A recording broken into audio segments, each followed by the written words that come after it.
हिक हजम जे दुकान में वेठल ब पोढ़ा पाण में ॻाल्हियूं कंदे खिली खिली खेरा थी रहिया हुआ। हजम उन्हनि ॿिन्ही खे एतिरो ख़ुशि ॾिसी उन्हनि खां ख़ुशीअ जो सबबु पुछियो।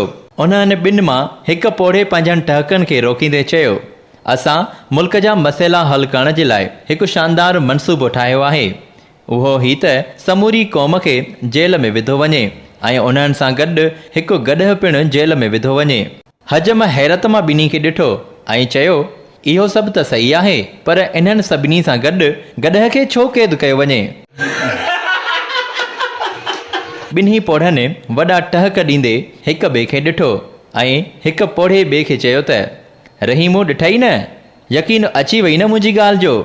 मूं तोखे न चयो हो त ही क़ौम पंहिंजे बारे में परेशान नाहे थींदी, सभिनी खे बसि गॾह जी ॻणती आहे।